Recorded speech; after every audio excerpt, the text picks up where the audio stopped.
That you're choosing the reward of your purpose over money, over paper. It's an opportunity. To whom much is given, much is required, and we've been given so much that there's a sense of fulfillment in helping someone else reach, a change in their life.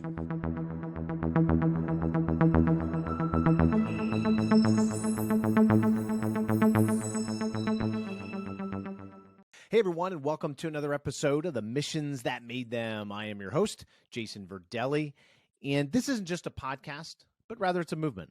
It's a movement designed to make the world a better place by bringing more awareness to the great work of the people and organizations making a difference, and more importantly, how you can help.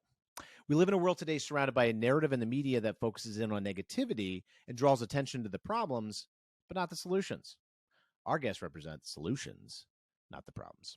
With that, I am super excited today to introduce our guest, Brian Braddock, with the House of Hope, which is, these guys are doing some really, really amazing work with helping the homeless population, with helping, helping these individuals in need to get back on their feet.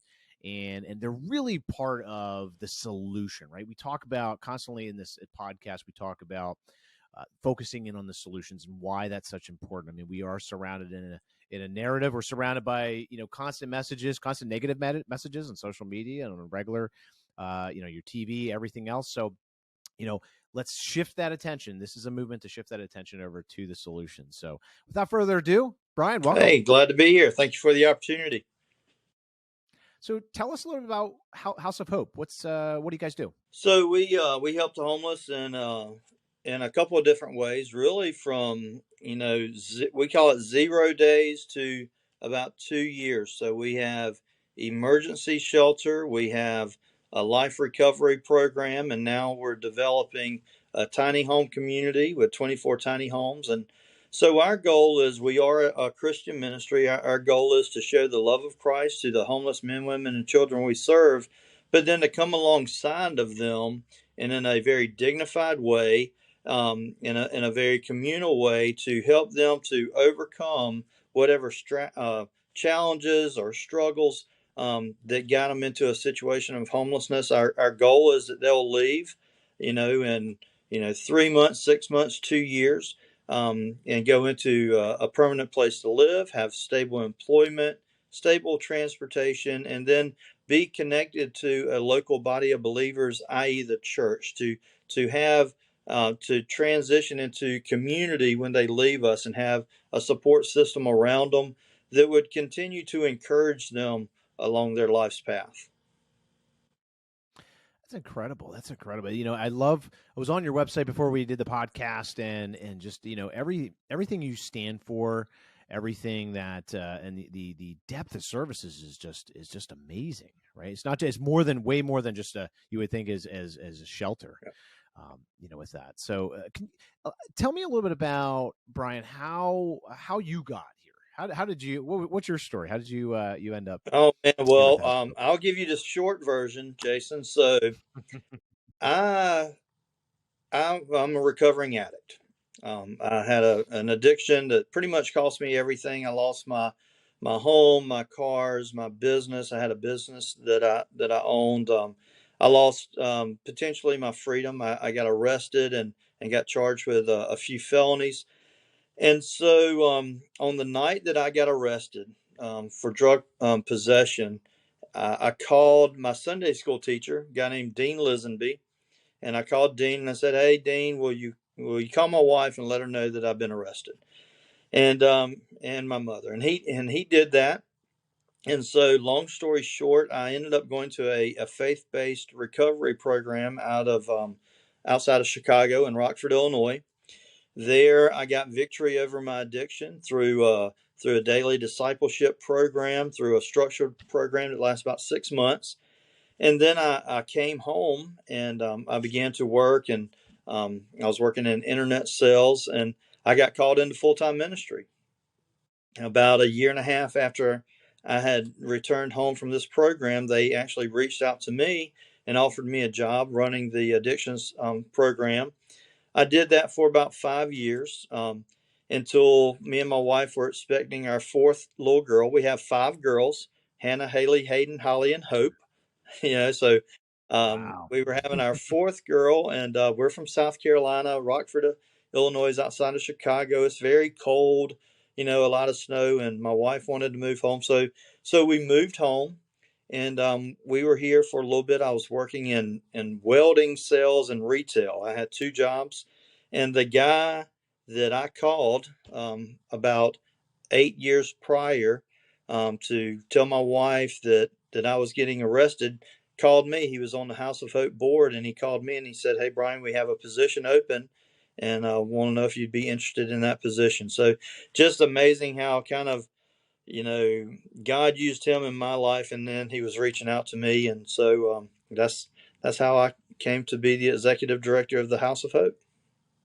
Not just that is an amazing story, and and I hear this time and time again about just the pathway. You would never think about being where you're at and or like where you started in that scenario you had mentioned with really being the person that needed the help, right? You've gone through the programs, you've been sort of at that low point, right? Right.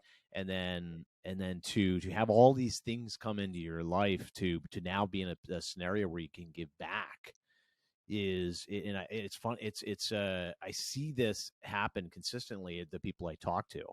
They just happen to have these people sort of pop in their lives. I don't think it's just happen to have, right? I think it's there's a reason there for that, Oh, right? absolutely. We have a saying at the House of Hope that changed lives change lives. And so several of the people on our staff have a story. Several have been through the House of Hope program. Two gentlemen came to us from jail. One is our director of operations today. He completed our program and he worked several different jobs over a course of about 3 or 4 years. Now he's our director of operations.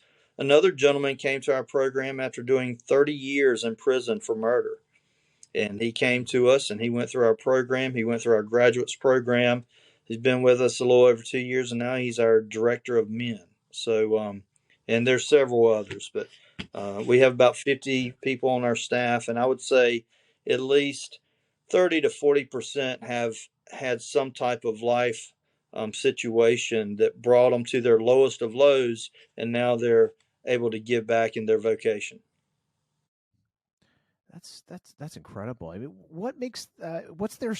Is there a common theme that you find with these people that have been there, so to speak? They've been with having all these challenges, and I guess what's their story? Is it Well, very similar to your story, or yeah, I think that only until you've been in a situation of hopelessness can you truly connect and share that with the people that we serve. So, in nonprofit ministries, organizations, generally speaking, the pay is not why you do what you do.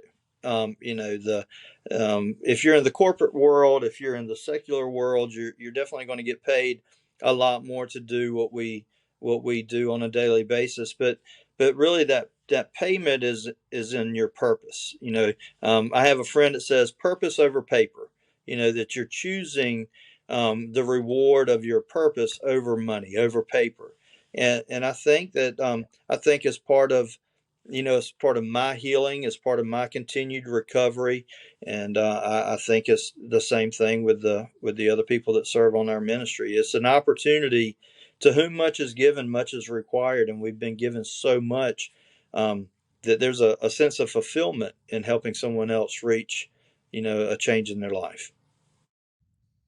yeah, and I want to dig into that. I mean, that's really what living is all about, right? That's if you make a lot of money, but you're unhappy, or you have yeah, you might have issues. Maybe they're not the same exact issues. You've gone through the same thing, but to get that gratifying feeling is just that's what it's all about. I mean, as I've gotten older too, I've started to look at that differently. When I was in my 20s, it was all about go out, make the buck, right? Go out and try to make as much money as you possibly can, and that was considered Right. success, right? you Dream. had a you had a high paying 6-figure job, all that stuff. Like that was the dream, right? That's what you had to impress your friends with, or so to speak, say, hey, look where I ended up. But that's not what it's about. Is as I've kind of through the years, I've realized like really what it's about is the stories and the connections that you have and how you're giving back to people. And I would say when I die, I want to be able to leave. It's what I left behind. It's the legacy, which is the most important thing. And I would imagine that's why why you and everybody there is doing what they're doing, Oh, right? absolutely. It's when you've lost, there's something good and liberating about losing everything. So when you lose everything like I did, I lost my business, I lost my house, my cars, everything except for my wife. And that I tell people that I lost all the points on my driver's license and I'll put one on my marriage license. I mean, it was almost over. Right. But you lose everything, and in losing everything, you're able to focus on what really matters.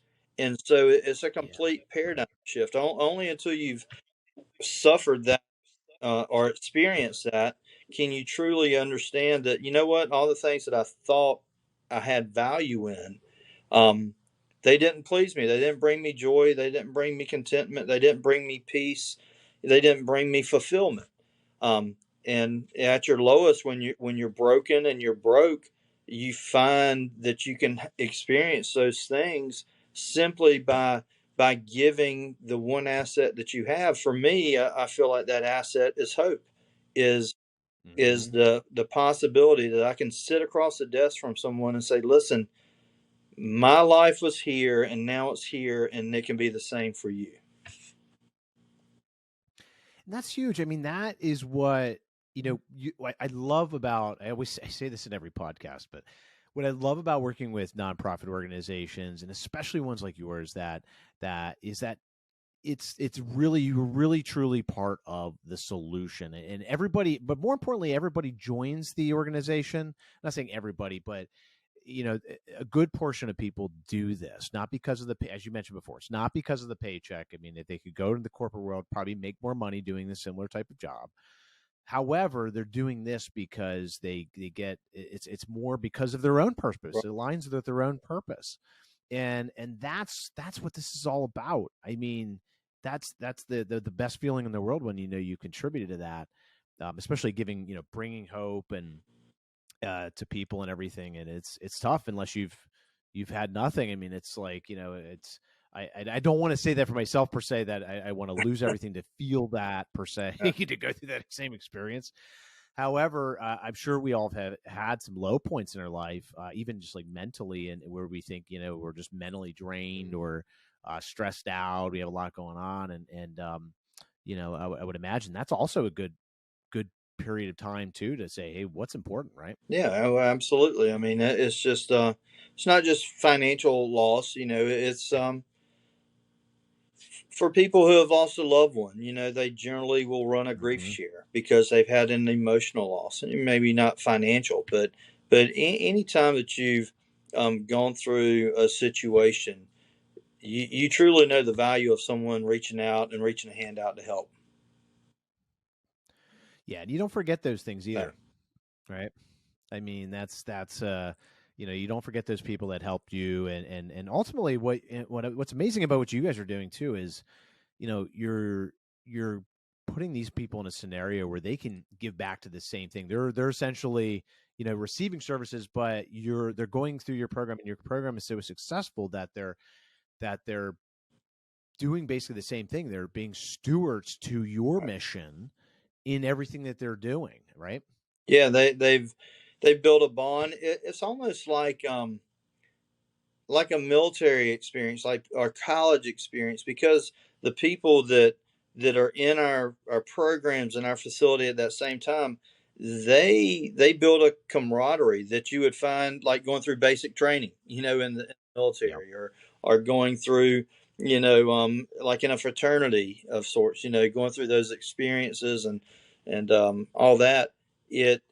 It connects them to this community, and it's where they really feel like they fit in, even though they're not homeless anymore. because of the genuineness and the how authentic people are. They feel that there's a connection with that community. No matter where they are in life, that's where they feel most comfortable and most at home. Yeah, and I see that as I see that connection that they have with that sense of community. I think we all need that too. As human beings, we need certain things, right? You need empathy. You need when you're a child, you need basic food and shelter and all these things, right? We have these needs, but we forget, especially as we get to. I think, especially as we become adults, we forget that there are certain needs, and yes, we might as you know, who knows? Again, we might be in a scenario where we don't have shelter, but we also are in a scenario. I think just even when we do have some of those things, to we had that sense of community. I mean, back way thousands of years ago, we survived on that. We survived. If you weren't a part of a community, if you were part of a tribe, if you weren't a part of the tribe, you were gonna die. I mean, you were not going to survive. Yeah, when the saber-toothed So tiger came you know. after you, you wanted a friend. Right? Yeah, and the hunter gatherers and Everybody when had a they role, you yeah, know. everybody did, and I think I think as today, I think we get so I think there's a lot of divisiveness that goes on. I think there's a lot of this person's the problem. There's a lot of blaming going on. If you open up your phone, pull up your newsfeed, you're going to see that because there's a business in it, right? There's a business in drawing attention to that. But what I love about again House of Hope is doing and everything that your team is doing is that you are you're not talking about the problems, right? You're talking about how do we go, like you said, how do we go from this point? You've been there to this point, and we are the community. What you really are is you're filling in the gap of shelter and food and all those things, but you're also filling in that sense of community Yeah. Well, that these people need before and after, well, right? the biggest thing I feel like with a homeless person. Let me say this too, Jason. When I worked in Yeah. the addictions ministry, I had been a recovering addict. I had been through the program, so I had a connection. Well, when I came to the homeless ministry, I'd never been street level homeless. So, I would see the people, the folks come in, and I would understand some, but I didn't have a full understanding. So I chose to go and live on the streets of Augusta as a homeless person for a Wow. week, just me and a buddy, just to understand it. They dropped me off at the interstate with, the clothes on my back. We lived on the streets for a week. We went to the shelter, we went to the food bank, we went to the different places just to experience it. And what I found was that the community, the normal society rejects you as a homeless person. So there's no connection. Like people, you know, I was the executive director. I was a professional. I had a house, cars. But when people saw me in a hoodie and I let my beard grow out and everything like that, they all, people that would have said hello to me, walked past me, ignored me, tried Yeah. to elude me. So people said, well, Brian, what was the experience like? And I can sum it up best by saying I knew I'd be hungry. I knew it'd be cold. I knew that, I'd be tired. I didn't know that I would be invisible. And that's Hmm. what society tries to do with homeless people is make them invisible. And so exactly what you're saying is exactly right. People coming out of homelessness need community. They need to have faith in humanity and people again, and that's what I feel like we're able to do. We're a bridge back into society, not just back into a home, but truly back into the acceptance of society.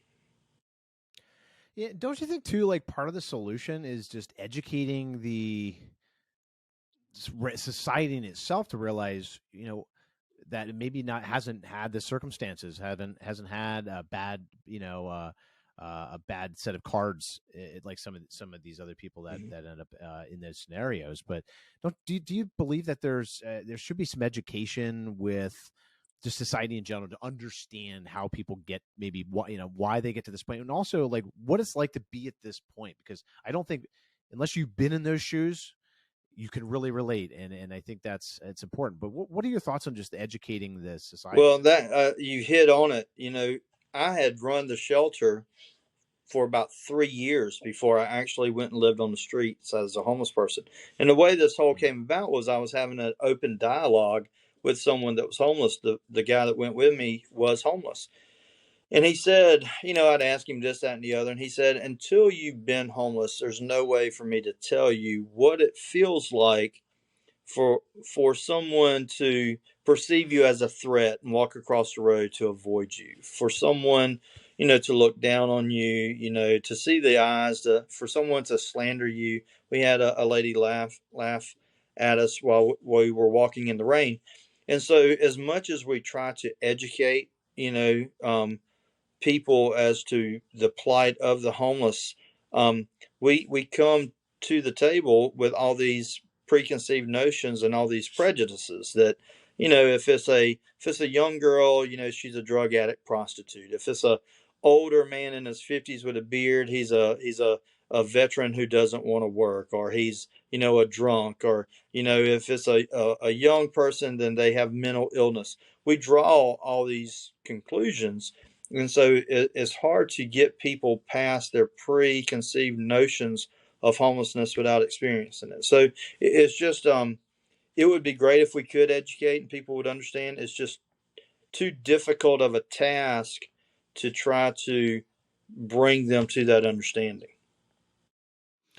Yeah, and I think that's part of the. I think if you think about it, as somebody listening to this podcast, you are the solution, right? You are the solution. If you're the listener here, not Jason and Brian here having a conversation, but because we're talking about this, right? We're talking about this is real stuff. I mean, Brian, you deal with people that are going through this at the ground level, Mm-hmm. and it's something that it's very difficult for somebody who hasn't gone through it, as you mentioned, to realize. But I think as a society, I believe we have the really responsibility to either educate ourselves, but also to be able to share this message and to share share the stories. And I mean, oh my gosh, like, going to your website and understanding, just gaining an education on that, and then you'll gain a different perspective, gain an appreciation of your own life. Mm-hmm. But more importantly is that I think we all can share this with our friends and everything else. Then the next time, they don't have these sort of preconceived, um, or stereotypical views of the homeless society. If they can recognize that, I think it's really, even if they're maybe not comfortable necessarily like supporting directly to them, or maybe giving them money if they're if they're asking for it or whatever. But it's really, the solution, as I see it, is helping organizations like yours, which are actually directly, you are the ones that are actually directly in contact with them. So if you want to help the homeless, really supporting your organization is a big part of that solution, right? Oh, absolutely. I tell people that there's only so much that you can do. When someone sees a homeless person, they immediately think the solution is me take that homeless person and get them in a home. You know, Hmm. um, and Right. that's a tall feat for an individual. That's a tall feat for a church because they're just not made to do that. You know what I mean? They're Right. they're not built around that. I tell people the number one best thing that you can do when you encounter a homeless person is acknowledge them and simply say hello and ask them if you can help. And if you can help, great. If you can't, say, I'm sorry, I just can't help you with that. But then direct them to help. The House of Hope is every policy, procedure, every class, all of our partnerships are all to take someone off the street with the clothes on their back and to put them through a process where they'll come out with, home, car, transportation, deal with their legal issues, get their children back, get their diploma, get a job skill or trade. We're built for that. So, yeah, send them, find out who in your local area is doing that, and support them in that endeavor. So, Brian, is there organizations? Obviously, you're based in South Carolina, Correct.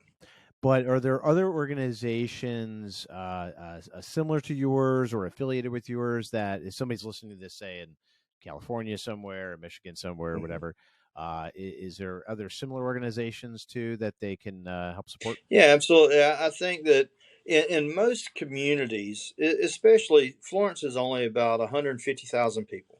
Right. So we support the homelessness in our region. But for most average, decent sized cities, you're going to find some type of ministry, some type of program, some type of assistance to the homeless. You just have to do your research. A simple Google search. Generally, if you'll reach out to churches or other nonprofits or local EMS or police, you can find and do your homework, research, go like you did, check out their Mm-hmm. website, check out their Facebook. Um, but in a lot of organizations like myself share resources, and we learn from other people. You know what I mean? I've gone to Seattle and seen homeless shelters there, and they're very similar to how we operate 3,000 miles away. Right. Everyone's got the same goal in mind. They just might have a different approach. But in most communities, you will find an organization like ours that is assisting the homeless.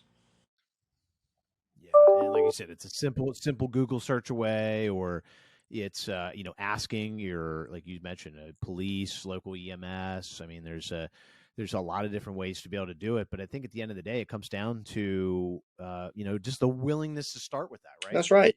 And I say this too on every podcast, and I'll continue saying it, is that if you want to feel better today, don't focus in on you, Right. right? Focus in on what you can do to help others, and it has a weird way of helping yourself, right? So it does come back around, but I do believe that if you focus in on others, right, you focus in on what you can do to be a part of the solution. Don't be a part of the problem. If you want to be a part Right. of the problem, stay glued to your phone, stay glued to the media, listen to the, you can expose yourself to the news and just get mad at it, whatever. You could do all that stuff, but getting mad at anything isn't a part of the solution. It's not going to solve anything. It's not going to change anything, right? Or relying on other people to change it, relying on the government to change it, or relying on your company or that you work for, or whatever problems that you're experiencing now.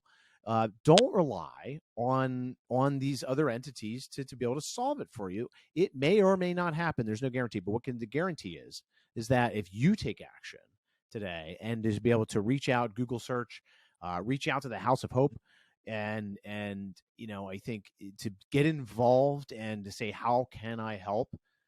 I think that is the part of the solution. We as the people have the solution. We need to be inspired to do so.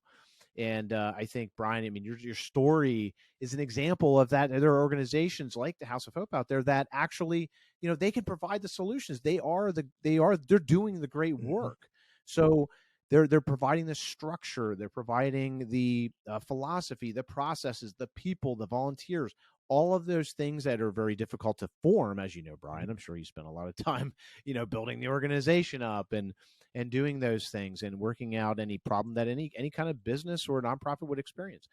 You have the ability, though. We as or the people that are listening to this and the people that you share this with have the ability to be a part of that change. So you can either listen to the media, listen to the problems, or instead of listening, take part, take action on the solutions. Right, Yeah. Brian? So, Jason, I'll tell you this story. When I was homeless and we did this week homeless, I would do Facebook lives and stuff, trying to educate people, like you're saying, and Yeah. and I was talking about, if you see someone in need, we didn't have water, we didn't have matches, hand sanitizer, that if they ask for $5, it may not be that they're going to get beer, cigarettes, or drugs. They may need something Right. simple.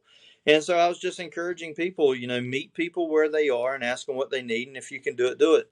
So I get home and a buddy of mine calls me, and he's crying on the phone, and he's like, Brian, I just want to let you know, man, I watched you, and I never engage homeless people, never engage homeless people. And I saw this guy, and I went up to him and I asked him, and he said, yeah, if you got a couple of dollars. I gave him $10, man, and I never do that. And he was just so appreciative and whatnot. And this guy's bawling. This is a 40-year-old man, Yeah. just sobbing on the phone. And I'm sitting there thinking, that $10 didn't change that homeless person's life, but it changed the giver's life because they did something for someone that could not be reciprocated, right? I mean, usually when we Mhm. do stuff, right, we do stuff with an expectation of return. You go to work, you get a paycheck. You play sports, you score. There's always an exchange. You know what I mean? Is I'm giving to Yep. you, but I'm expecting something. But the truest Yep. act of love is when you give without expectation of return, to sacrificially give without expectation of return. And he did that. And so, for the first time in his life, he had truly done something for somebody that couldn't do anything for him. And it had an emotional impact on him. It changed who he was and how he saw the world just by one random act of kindness. It was amazing. And think about what we spend $10 on, right? I mean, I don't even think you could buy. Well, some places you can't even buy half a sandwich Right. for that. You can, there's it's you just don't get that same satisfaction, and it is the when you do those things, what you're doing is you're buying that feeling, right? You're buying the feeling. There is a transaction, again, which is not something expected. You're not getting to something But expected in yeah, you're return, getting a feeling, you're getting right? yeah, a sense of good, you know. Yeah, you're buying the feeling, right? So you buy the feeling. It is I don't know, but it's there's very little things material wise that you can buy, that you truly buy, that you get that same level of gratification from, right? I mean, and if you, I don't know, if I just bought a new HVAC system, I don't feel that same connection to it. It's like, okay, the air blows a little bit faster. Great, it's a little bit warmer in here. Great, but it's you'll spend a lot of money on something like that, and I'm not saying don't go and service your HVAC or whatever, but you know the but the thing is that for even smaller amounts of money or bigger amounts of money, whatever it is, you are buying that feeling, and there's very few things in this world, I think, that you truly get the same level of gratification than you do by giving to those that need it, that truly need it, that they're looking at that, and it's an unbelievable feeling that you get, and there truly is a transaction there, There right? there is. They say givers gain, and Yeah. you never know what that experience and that transaction is going to do too. You can meet someone that could truly you could receive from them, and just an understanding, to gain an Hmm. understanding. um, that's something that on a daily basis we don't get, and it only comes from having an interaction, being willing to step outside of your box and meet people truly where they are, you know meet Yeah. someone right where they are, and have a dialogue. Yeah. So this brings me to the most, I think, the best question of this entire podcast, or which will be the best Mhm. question, is how can somebody get that feeling from the House of Hope? Well, definitely donations. We man does not live by bread alone. Um, Yep. we definitely, we're a faith based organization. We don't receive hardly any, less than 1% of state local government support. We're all donors, just individuals, churches, businesses. And so you can go to www.hofh.org and you can donate, but you can also volunteer. We have a place online where you can put in a volunteer application. You can you can learn, look through our page, learn about what we do, and look for it in your local community. Maybe duplicate some of the things we're doing. If you wanted to give me a call, I'd love to talk to anyone and kind of walk them through our tiny house village. We have the plans, we have the program. If somebody wanted to do that in their local community, we'd be glad to walk alongside of them to do that. So, um, to give financially, to give volunteer, but also to reach out to us and say, hey, we love what you're doing. We want to do it here. You know, how can you help us? That would be a blessing to us to know that we're reaching beyond the Florence, South Carolina area, and that we're having an impact. In other communities as well.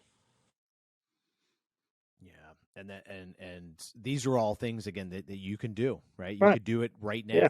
If you're in a spot in your life where you're stressed out, or you're just you're tired of turning on the TV, you're tired of the negative narrative that's out there, and all the bad news, right? We've been surrounded with that, especially for the past couple of years with the Right. pandemic. But if you want to change that, you can change that right now. You can change that right now in just the way you think. You can support the House of Hope. You can support your local organization. Mhm. I mean, be part of the solution. I think, Brian, what you guys are doing are really paving the way of your approach with everything. I mean, if you go to the website, you'll see what these guys do. It's just amazing what they do, and their approach, and the history, the reason why it was started. It was just it's something, though, that I think if you are looking to make that change, you're looking to feel good, you want that feeling of gratitude, then take action, right? Take action right now. Even if it's only giving $10, right? You can give $10 to the House of Yeah. Hope right now and get a great feeling, knowing that literally right now, after watching this video, you can, get that great feel. You can feel the feels, right? Within a matter of a couple minutes by doing that, knowing that where your dollars are going, or where your time is going, or whatever, is it's going to help those that are in need, that don't, that aren't able to give back. And like you said with your friend, I mean, you have you have it right at your fingertips, right? You can go to your website, and you can participate. Yeah. And I want And to leave this challenge as well, Jason. You know, go to your cupboard, get a gallon Ziploc bag. Put a bottle of water in there. Put a thing of chips. Put a protein bar. Put some gum. Make it what we call a blessing bag. Put together a few items, some hand sanitizer. Maybe hand warmers, whatnot, a toboggan. Put together a little one gallon Ziploc bag full of some things. Next time you see a homeless person, give them a blessing bag. It's not going to mm, change their life forever, but it will change that moment. But it'll change you forever by just simply taking a few items and meeting someone's need. that's a great idea. Great idea. I mean, I can think of that already. I got a bunch of hand warmers Right. downstairs. I got a bunch of food in the cupboard, and but yeah, but take it with you, right? I Right. like the Have it in idea your there, car. Brian. It's a Somebody great comes idea. up to you. They're asking you for a couple of dollars. Say, hey, listen, I don't have a couple of dollars, but here, here's a bottle of water. Here's, Yeah. here's a pack of ramen. Here's some gum, hand warmers. Hmm. You've been a blessing to them. Yeah. Yeah, I think it's a amazing idea. And again, if you're looking for more ideas, you know where to contact. You know where to contact Give Brian, us right? a call. And the team there. So, Brian, before we hop off, is there anything else that you wanted to say? I just want to commend you, Jason, for taking your time to reach out to organizations. There's so many different organizations out there.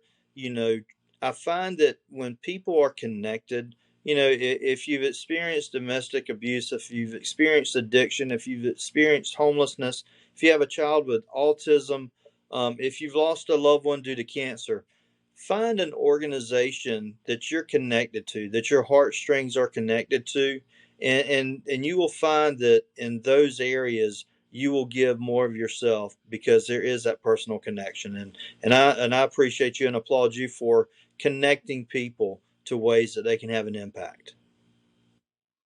Well, thank you, Brian. And that's the purpose of this whole podcast, is to bring more awareness to the great work of the people and organizations making a difference. And Brian, you and all the team there at the House of Hope has really made a great example of that. And I can't wait to get this video out, this podcast out to the masses here, so they can learn, and they can, even if you take a small tidbit about what we talked about today, and or it's a couple of the ideas, right? The blessing bag, and just these little things that they all add up. There's these feelings that you get throughout your life. This is what your life is, right? It's a mix. It's a bunch of different experiences that are all mixed up like a chocolate chip cookie, right? And you can make it however you want. So take whatever you can out of this, and take action. That's the real key thing, is be a part of the solution and not the problem. So Brian, thanks for coming on, and for everybody else out there, thanks for tuning in, and have a great rest of your day. All right. Take care.